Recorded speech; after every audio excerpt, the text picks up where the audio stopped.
do that by giving us a call at 563-999-3581 and then press 1 on the phone. Or you can send us an email. You can email me at tjh@mindshifters-academy.org. Or you can email Jeanie at jeanie@yagain.org. That's WHYAGAIN.org. And if we get a comment or a question from you, we will address it on the Internet show, and then as time allows, send you a notification about what day and time that occurred so you can listen back to the archives for your feedback or input. And we greatly appreciate whenever anybody does that because it makes it so much easier for us to live into our intention with this work. The intention we have with this work is to be a service, and that's just much, much easier to do when we know how these things are landing for you. So again, the call-in number is 563-999-3581. If you call that number and press 1, it'll put the little icon of a hand by your phone number. I'll see that. I'll be able to turn on the microphone and announce you by your area code so we can have a conversation.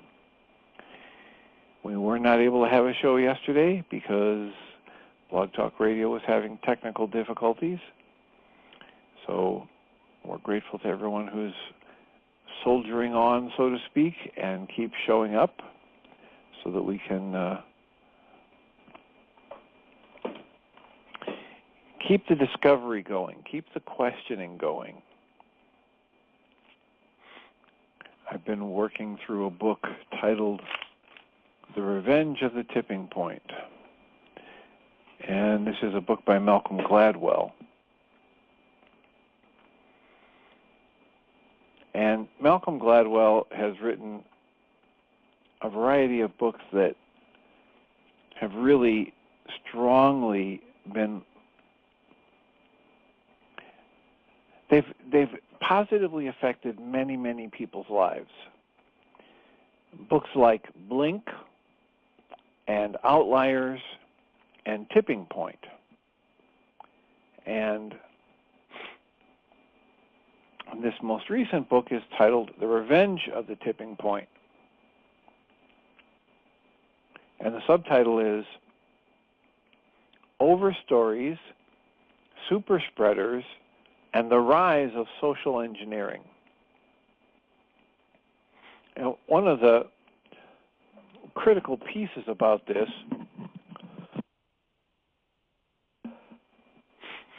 the book that makes it something I want to talk about on the Internet show here is many people are very disheartened by what's been happening in the American politics lately and by the rise of the racist and misogynist behaviors and philosophies of people who are getting elected into all the way from the highest office to the cabinet for that, et cetera. And what he talks about in The Tipping Point is to look back and study how do these big changes come about. And many of us have it in our head because of the way we've been trained that social change is a long, slow process that's sequential. And Malcolm Gladwell in this book presents a very compelling case for the fact that it's not sequential. We have a way of looking at and studying how things happen, and the change doesn't happen, and then it doesn't happen, and then it doesn't happen, and then all of a sudden it happens. There's a flip. And that's what he's referencing as the tipping point. And so one of the examples he was using is the lack of conversation about the Holocaust, or any way to talk about. There wasn't even a name for the series of atrocities that happened in World War II. And for quite a few years after World War II, no one talked about it. And there wasn't the title, the Holocaust, until the 70s. And it basically, we began calling it the Holocaust because of a television show, because of two television producers who decided to turn a book into a made-for-TV movie that ran over 4 nights. And it was almost called the Ryce family story or something like that. And then the head of the TV studio said, no, we need to call it the Holocaust. And it's only because of that all of the atrocities that happened to about 6 million people, by some estimates, and over 3 million Jewish people, that all of those atrocities and the camps and the ovens where they gassed people and they shot them, it's only called the Holocaust because of a television show, because there was no word for this. And if you look back at the literature and you do a survey, as computers allow us to do these days, about the use of the word Holocaust with a lowercase h prior to the 1970s, or late 1970s, I think it was 1978 if I remember correctly, there's very few uses of the word Holocaust with a lowercase h and none with a capital H. And then after this 4 days of television documentary aired, or it was really a book about that a particular family and how many people died from that family and a few people that survived, and they turned it into a made-for-TV movie. And it was only because of that after that we see a skyrocketing in the use of the word Holocaust with a capital H. And it's the kind of thing that back at that time, I think there were 100 million people watching this television show because we only had 3 major networks. And so he's talking about how powerful it is when there's an event that can flip things. And he starts talking about how when, Mike, if you've listened to this internet show long enough, you've heard Dr. Michael Ryce talk about a little leavening leavens the whole loaf, or the concept in physics of critical mass. And many of us have seen this in experiments in our chemistry classes in high school, where the teacher will have a clear liquid and take another clear liquid and drop some drops of the second liquid into the first liquid, and nothing happens. It stays clear. And then drop by drop adds more drops from the second liquid into the first liquid, and it's clear. And again, and it's clear, and then it's clear. And then all of a sudden, there's one drop that gets dropped into the first liquid from the second liquid, and the whole thing turns blue or yellow or red, whichever color they're using. And that's the idea of critical mass. You don't see or feel much of anything until you hit the critical number. And then the whole thing changes.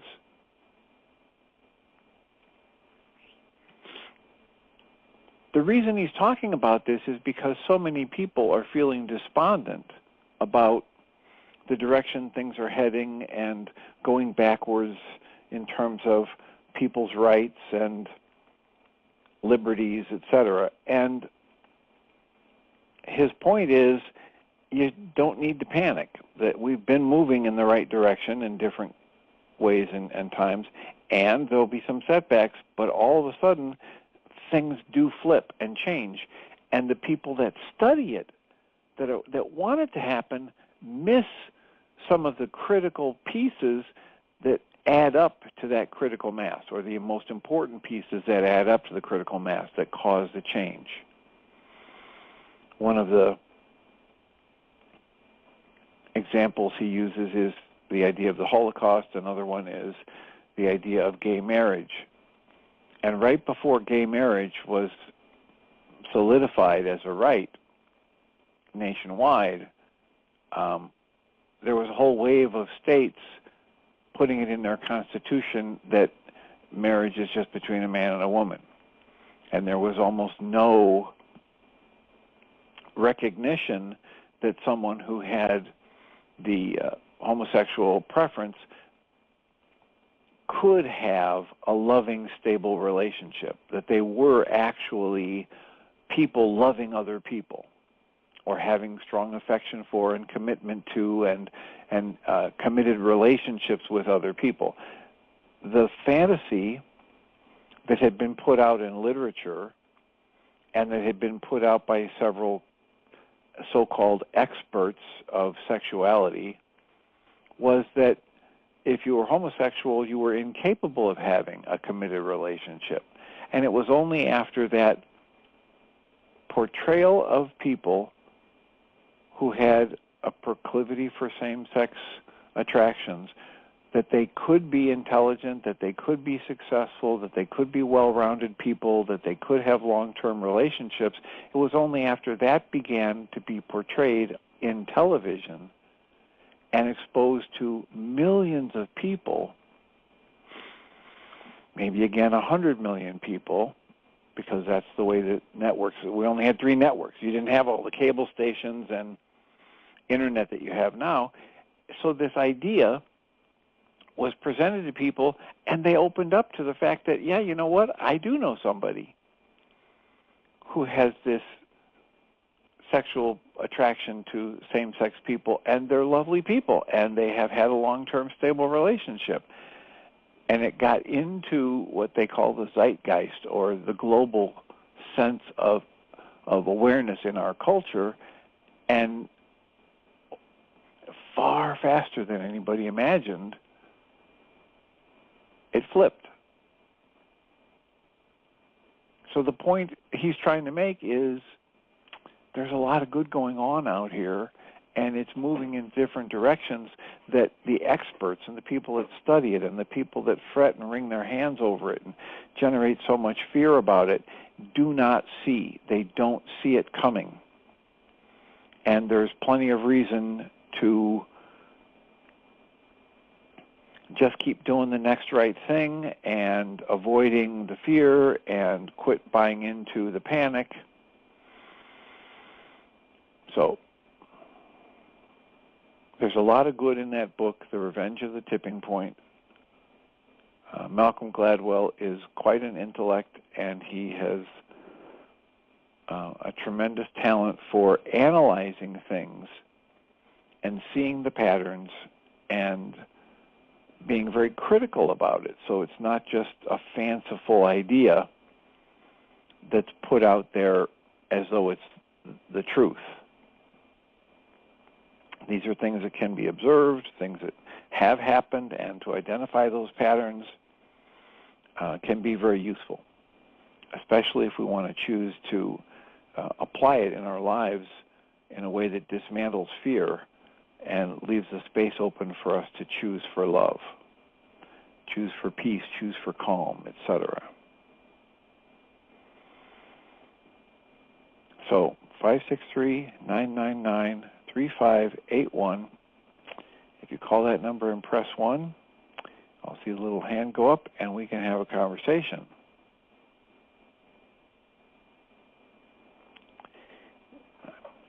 When we were last talking, and it was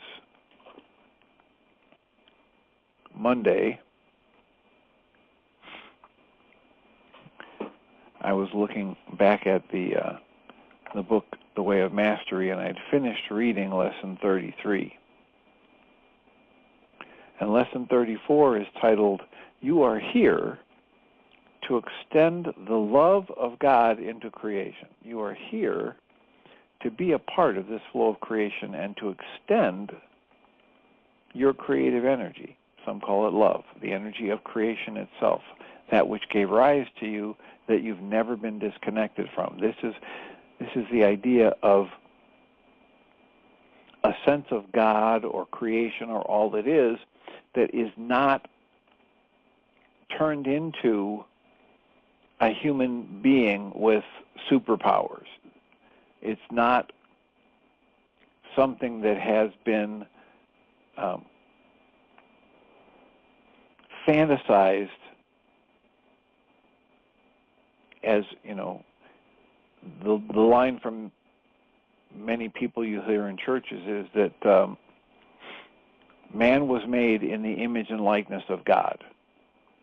And there are many, many brilliant minds over the years who have understood that the reverse is true. Man made God in man's image and likeness. It's called to anthropomorphize something, means to give human characteristics to something that isn't human. So the flow of life, the intelligence of creation, is not something that fits inside a human skull or a brain. It goes beyond words in a heartbeat. We are one little part of that, studying and researching and expanding our knowledge about the flow of life. Some would call it God, some would call it light, love, etc. But we are not it.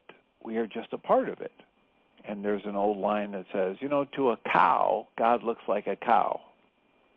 To a man, God looks like a man. To a human being, God looks like a human being with superpowers. And yet, the essence of that which gives rise to all creation is not the same as what it gives rise to. Right? So, the ant is not the anthill, and vice versa. So here's lesson 34. It says, you're here to extend this energy of love, the energy of God, the energy of light, the energy of creation, into the creation as it's unfolding. And the text reads, beloved and holy friends, we come forth to abide with you because, again, you have asked. And you wouldn't be listening to me reading this right now unless you had some interest in this kind of thing. So there's your asking, right? That you're playing this audio file or that you're currently tapped into the internet show or calling in on your phone. You've made the choice. And the text goes on, you've asked that one, capital O-N-E, that one that we have called Abba, Father, God, all it is, that it appear through the created forms as I, Yeshua ben Joseph, as we, that we call the lineage, as those of us who serve the conduits of that wisdom, the conduits of that energy, that in truth is all of life, is creation. In truth, the Father or the creator of all of this is. Not the Father as in a human-like male with, male features, etc., from some kind of a patriarchal image of an old man with white hair floating in the clouds or sitting on a throne somewhere. But the source of the intelligence and energy and creation that's given rise to everything. Guy Finley has a way of talking about it. He says, there is one cosmic curriculum. You can't see it. It's an unseen cosmic curriculum. And that curriculum has one purpose. And the only purpose of that curriculum is to educate the soul to the existence of the intelligence that created the curriculum.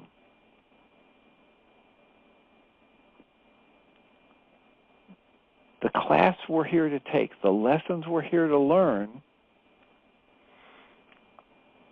have the one purpose of helping us wake up to the fact that we're all connected and that we're all part of this one greater intelligence. And it's not a single entity human being with special powers. It's the flow of life and all that is.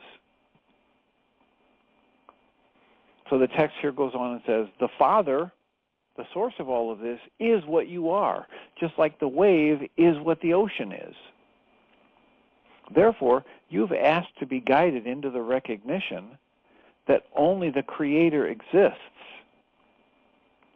And by sending forth a prayer unto me, as Yeshua, and unto this lineage, all these other spirits, souls, entities, consciousness that feed into this work, and to send that energy unto your Creator to appear unto you in a graded way, in a gradual way, that is, in a slowly emerging way that does not elicit an increase in fear.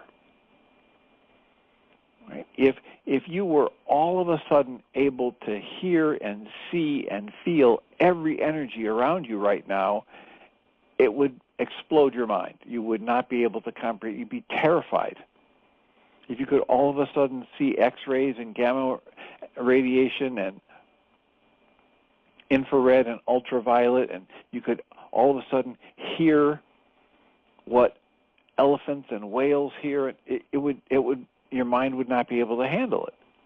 There'd be so much fear that it would probably your physiology would probably cease to function.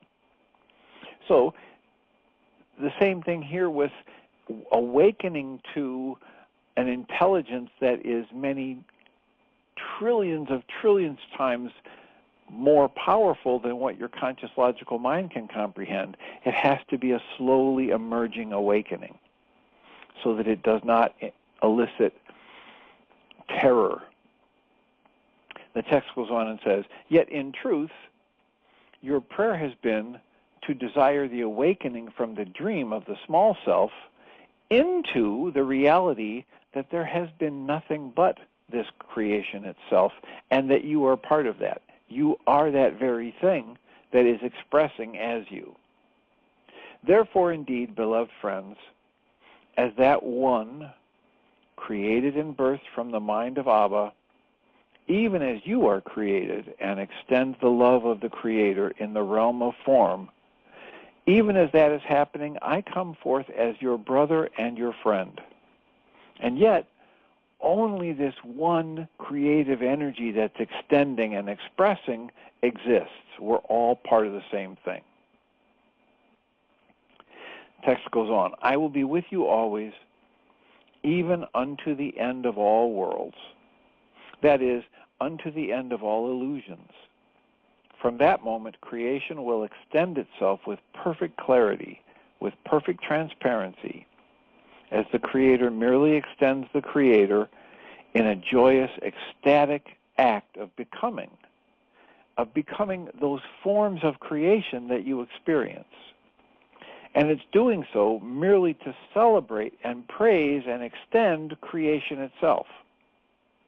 For the very purpose of all created forms of consciousness is none other than to express praise for the Creator. It is impossible to extend praise of the Creator without understanding that you are this energy of creation yourself. Without embracing and having affection for the particular manifestation of this creation as you cannot fully step into the complete expression of the praise of the Creator. Therefore, you've heard me say unto you many times that the veil that keeps you from the kingdom is the lack of self-love, of awareness of yourself as the energy of love. Knowing yourself as love is essential to return to the kingdom. For knowing yourself as love is the awareness of love as the Creator. You cannot have affection for the Creator while rejecting the Creator's creation. You can't have, as Michael Singer would call us to, this abusive, negative self-talk. He calls it the abusive roommate that you let live in your head, that criticizes everything you do and criticizes your physical appearance and criticizes and beats you up for every little misstep it perceives you've made, and at that same moment embrace the fact that you are creation itself expressing in form. The text goes on and says, "Indeed then, beloved friends, know well that we who would come unto you, we have been coming unto you since the day and hour and moment that this work began." And we've always been a we, not an I. It's not just Yeshua ben Joseph. There are a host of sparks of light, consciousness, entities that are speaking through works like A Course in Miracles and The Way of Mastery and every other truly great book that's a part of this curriculum, that's a part of trying to help us awaken to the fact that we're living in a dream of separation, that every time we make a judgment and create a perception based on that judgment, we're separating ourselves from the direct experience of life. Krishnamurti would say it's a violent act to judge yourself as not enough, because just as you are in this moment, it's perfect. It's the expression of the creative energy. You are the expression of the creative energy. Everything that unfolds around you is the expression of the creative energy. And it's so much more useful and productive to be in the flow, and instead of judging something as bad or wrong, accepting what's unfolding and then asking, how can I participate in this, interact with this in the most loving way possible?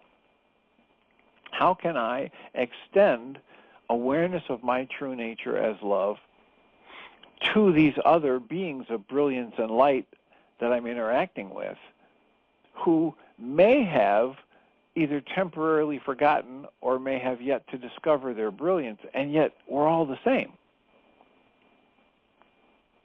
That's a far more productive way of interacting with the world than to walk around judging this person's an idiot and what that person's doing isn't good enough and that person is just magnificent and everyone should be like that person. Every time I do a worksheet where I'm holding a goal for somebody else, it's a really good bet that in that very moment, when my mind is telling me that I'm upset because somebody else is doing this or that or not doing that or this, in that very moment, I'm violating the same goal somewhere in my life. We are all connected, and we're all the same. If you want to avoid another Holocaust, if you want to avoid ever having an expression of so much violence and vitriol and devastation perpetrated by human beings on other human beings, all these great teachings tell us, go inside yourself and remove every judgment, every anger, every excuse. This is Guy Finley saying we must actively remove every excuse for being angry, bitter, negative towards ourselves or anyone else. Because if we don't actively remove those excuses, we will be able to justify any level of abuse.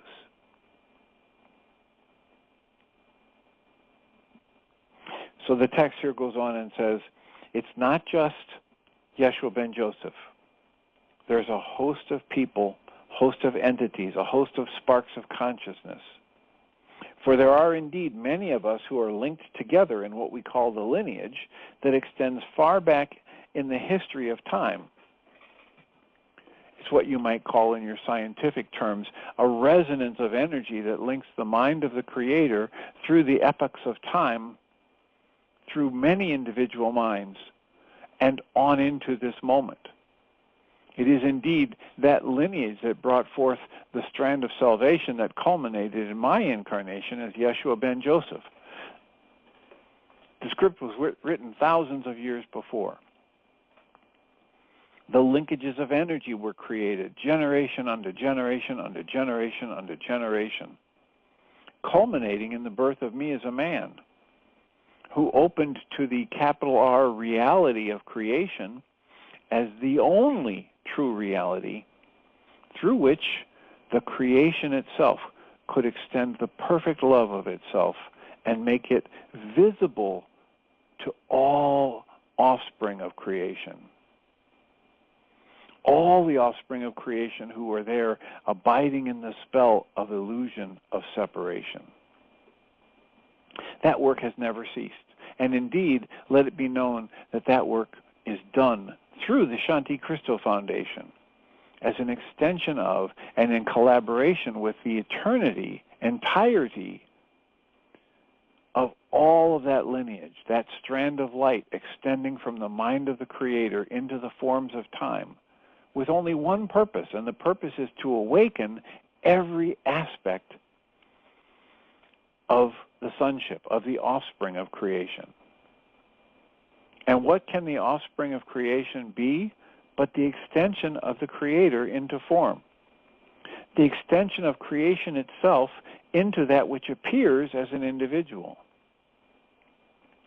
That which can create, that which can enter into a holy relationship, that which can remember the fullness of the Creator, at the same time being the particular individual in the field of time and space.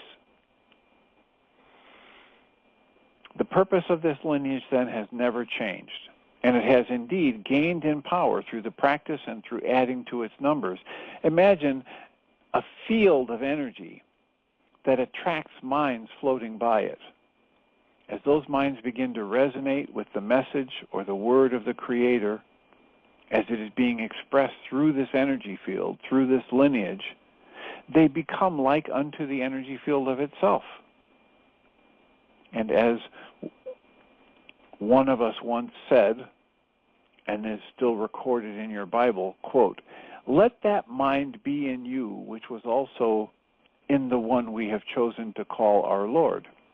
Let that mind be in you of the one known as Yeshua ben Joseph, or the Christ."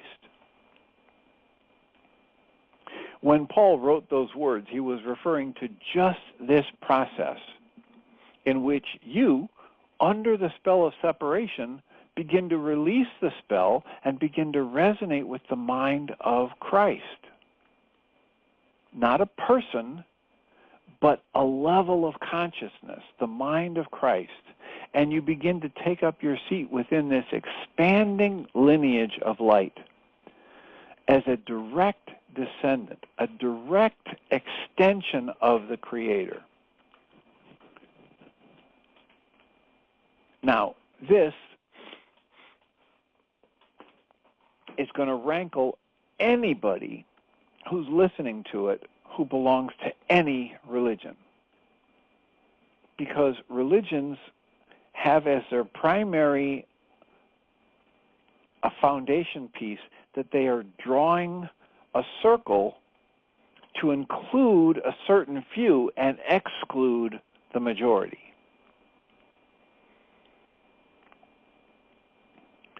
If you are this religion and not that religion, how do I know that I'm part of one religion or another? Well, I create words and I say them, and I create a creed or a belief system, or I've got a set of rituals, or I've got a set of behaviors that I think are acceptable and those that are not acceptable, and I identify with other people who call themselves by the same name, and I disidentify with and I exclude people that don't call themselves by that name or who weren't born into that lineage. This kind of work says we're all connected. And just by being willing to accept the direct experience of life without all the judgments, to dismantle the judgments and to dismantle the perceptions that are accumulated from the position of judgment, I begin to experience the connection of us all. And then I've drawn a circle that includes everything. And I understand that everything and everyone is a part of the creation. And if I'm experiencing someone in front of me, and they seem to be a human body, and they seem to be acting in a way that's hurtful to themselves or someone else, I simply understand that they have yet to discover, or they've temporarily forgotten, their connection with all of life. As the Way of Mastery said in Lesson 3, perhaps if I choose to get upset with somebody who breaks into my house and steals my precious stereo, in that moment, I'm not willing to look at them as another human being, another being of brilliance and light, who has yet to discover their ability to create whatever they need without hurting anyone else.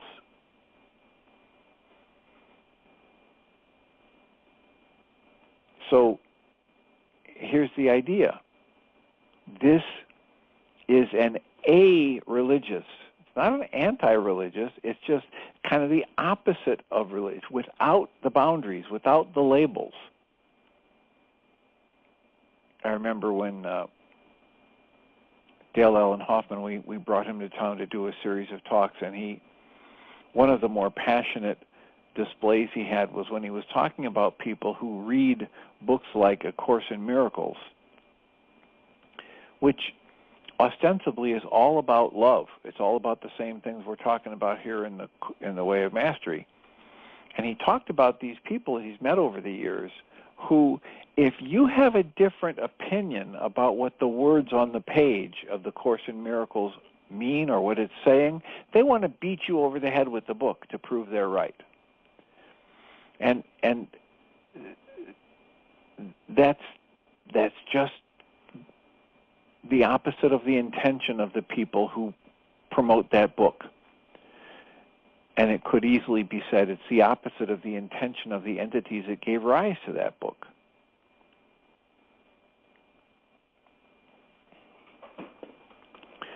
So this is about no labels. This is about catching the labels and the judgment and dismantling them. This is about questioning every perception infinitely, each new moment, and living in the question rather than living in the certainty of knowing this, that, or the other. This is about shifting out of what the Western world would call us to live from the mind of thought and judgment and intellect as our primary user interface with life, and shifting over to using our awakened heart as our primary user interface. The text here goes on. There's another section that's titled, "You are part of something extraordinary, ultimate transfiguration." And the text reads, "Therefore, beloved friends, understand well that the role that you play, wherever you are upon this plane,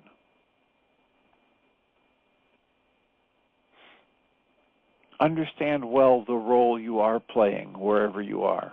You may be living in a farmhouse with very few neighbors.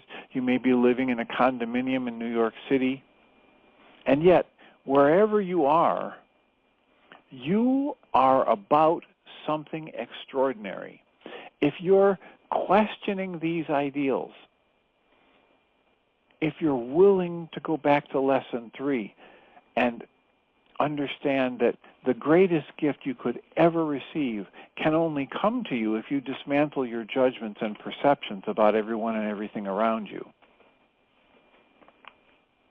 If you're actually working with the exercises and perceptions and questions that they give in this work, you are extraordinary. And you're about a process, you're engaging in a process whereby from the moment the tiny, mad, serious thought of separation was dreamed, you stepped into the process through which the Creator is correcting that illusion of separation. There is nothing occurring upon your planet that is not about the process of correcting the illusion of separation. It either expresses separation or extends the correction of separation. There is only heaven or the illusion of hell. Understand this. You are an extraordinary being. You, right where you are given opportunities moment to moment to be the truth of who you are, and therefore to be the light that lights the world. You are part of an ancient lineage that stretches back before creation began. That strand of light has never been broken or lost. Now, we're using words to talk about things that go beyond words, each heartbeat. So, if you're in the Western mind and you hear something like, you are part of an ancient lineage, the Western mind immediately starts thinking, oh, I'm a part of this lineage, but so-and-so isn't. This guy who just cut me off in traffic, she's not a part of the lineage. She couldn't be part of the lineage if she would dress like that, if she would have sex with 7 partners in a week, if she would, eat so much ice cream that she doesn't fit in her clothes anymore. She can't be a part of the lineage. And that's not what this is saying at all. Every judgment of separation is false. Every illusion of being separate from your brother and sister is false.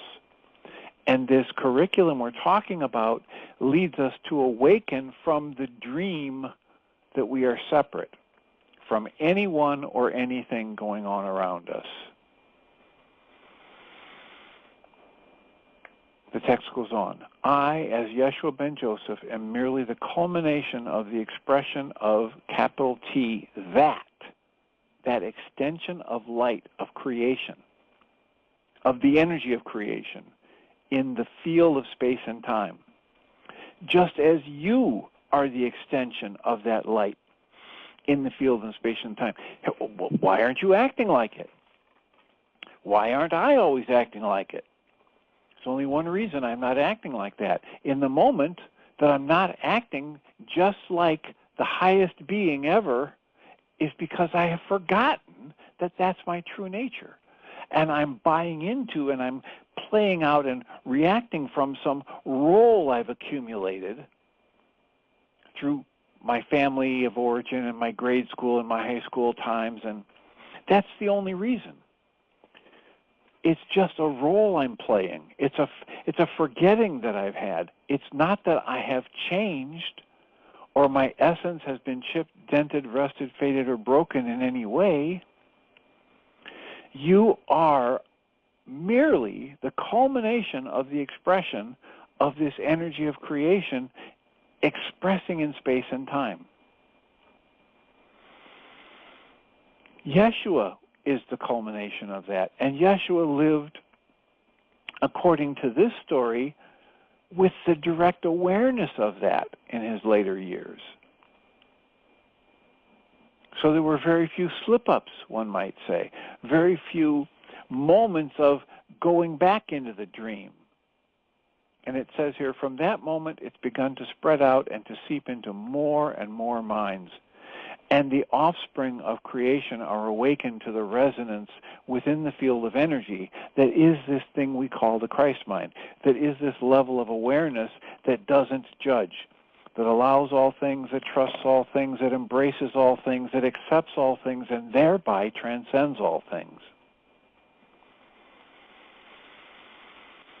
The text goes on and says, you are in the process of ultimate transfiguration. You, whoever's hearing these words, you are part of an ancient lineage with but one purpose. That purpose is the complete transfiguration of human consciousness into being the literal field of the Christ mind. Extending the energy of creation throughout the physical dimension. That's all.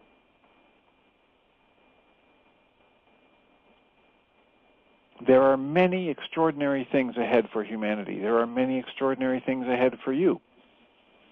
No matter how deeply you've stepped into this journey, no matter how many transfigurative experiences you've had, as the false self melts away and the reality of the Creator is birthed in the mind made by the Creator, there is always more, and always more, and always more. For the Father never ceases in extending himself into the forms of his creation. The creation never stops creating and extending itself. And please, when you hear the word Father here, no, it's not a gender. You could say Father, Mother, you could say Creator. The force of creation itself is always extending itself. And therefore, there's always more to learn and always more to experience. That which the soul is, even beyond the lifespan of the body, can never die, nor will it ever be completed, for creation is an infinite process of extending what this book is calling the good, the holy, and the beautiful. Understand well, then, that you, if you're hearing these words, are not what you would call an ordinary person. Because there's no such thing as an ordinary person, because each person is the extension of the creative energy into form.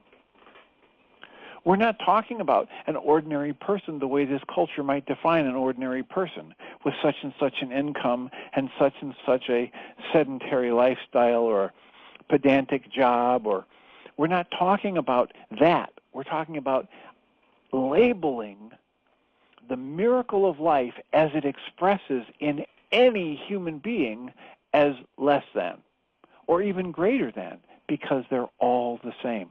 Everything is an extension of the creation.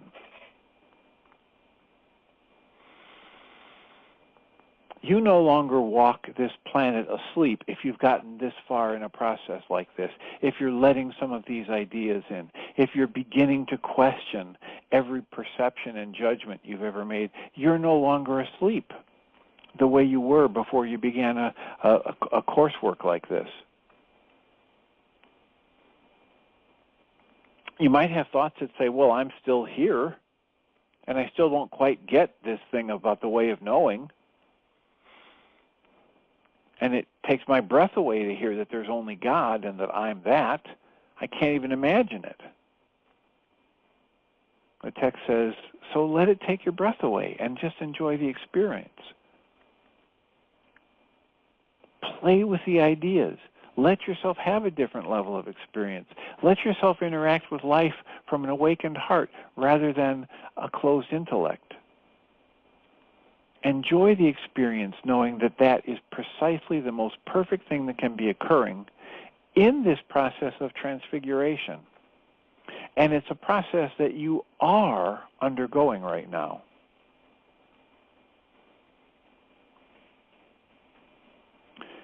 So, we've got about 7 or 8 minutes left. I'm going to take a breather here, have a sip of water. Our call-in number is 563-999-3581.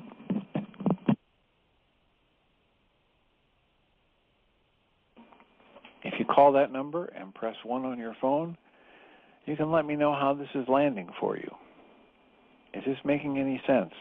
Is there any way that your intellect can even comprehend what it would be like to live your life without judging? That we've been programmed into the judging so thoroughly that for most of us, we've judged 20 or 30 different things in a minute without even realizing it. Are you one of those few who can even comprehend moving through your day, catching your judgments and releasing them, rather than having them occur and then you pouring mind energy into them as though they're real and valid? That's what this work is calling us to. If you go back to lesson 3, it's a real powerful lesson where it says, the greatest gift you could ever receive will only come to you if you decide to challenge and dismantle every judgment you've ever held. You go back to the beginning of the book in the Promise, and it says, if you want to awaken, if you want to know your Creator more, if you want to know your true nature more, then just do these three things. Number one, put away everything you think you know, everything. Question every belief you have. Number two, put away everything you think you need. Quit pouring your mind energy into a thought that says you're not good enough until this happens or that happens, that you need this or that to occur for you to be happy. And the third thing it asks us to do to get on this path is find a way to look lovingly on every memory, every experience you've ever had. The way they talk about it is every place where fear has made a home in your mind. Find a way to look lovingly on every experience you've ever had in this life prior to this moment. And if you do that, it says the correction will come. If you do that, it says you will arrive at the awareness of your true nature. You'll have a direct experience that you can't put into words. And you might at some point want to communicate it to others, and then you'd be like Dr. Michael Ryce has been these past couple of weeks, trying to help people understand what experience he had in his quantum still point. There aren't any words for it.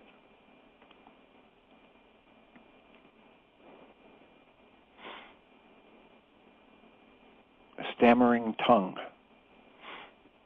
quivering lips. We can't talk about things that go beyond words and be using words at the same time. It's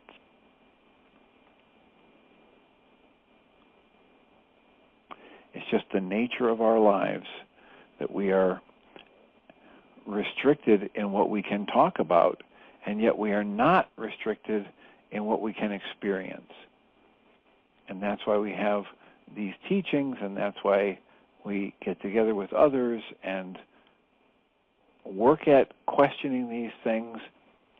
We are in the process of opening the space for ourselves to have a different experience of life. And each time that happens, and truly happens, there aren't any words for it. We make up words for it. And all those words do, if they do anything successful, is point us in a direction of an experience we might be able to have for ourselves. But the bottom line is, no one can have it for you.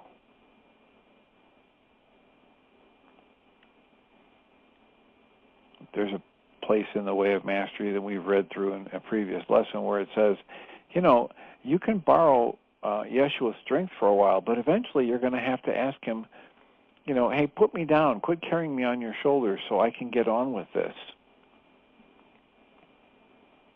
so that I can step into the awareness that I'm also the extension of the creative energy in form. That I can begin asking these other entities, consciousnesses, Yeshua himself, what would you like to create with me today?